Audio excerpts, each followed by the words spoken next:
ndakachema zvakwana, ndakabvunza kuti sei, asi nhasi ndiri kuti handikachemi. Misodzi yakazara mumaziso, moyo wakanga wakuremera, ndichitakura marwadzo angungu, ndisingazivi kwekuenda. Vanhu vakangonditarisa, hapana kanzwisisa, asi imi Mwari makandiswedera pedyo. Pandanga ndapera simba, makandisimudza. Handikachemi, handikachemi, makandiporesa. Handikachemi, handikachemi, makandisimudza. Misodzi yangu mashandura mufaro. Handikachemi, nekuda kwa Mwari. Ndakafamba nzira yakaoma,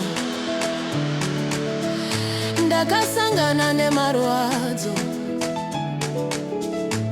asi nyasi ndiri mupenyu nekuda kwenyasha dzenyu. Zvandakafunga kuti zvapera, ndipo pakatanga zvinzwa. Ndakadzidza kuvimba nemi, kunyanza zvichirwadza. Pandanga ndisisina tariro,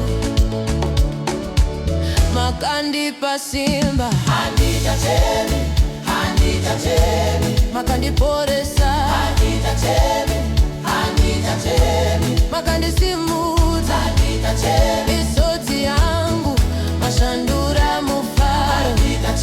Handikachemi, nekuda kwa Mwari.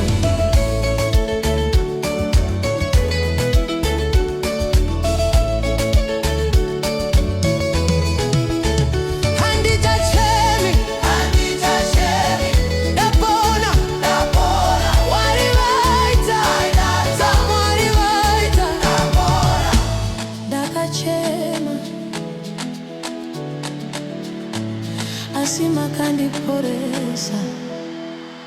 Handikachemi, handikachemi, makandiporesa. Handikachemi, handikachemi, makandisimudza. Kubva pamisodzi kuenda kumufaro. Handikachemi, nekuda kwa Mwari.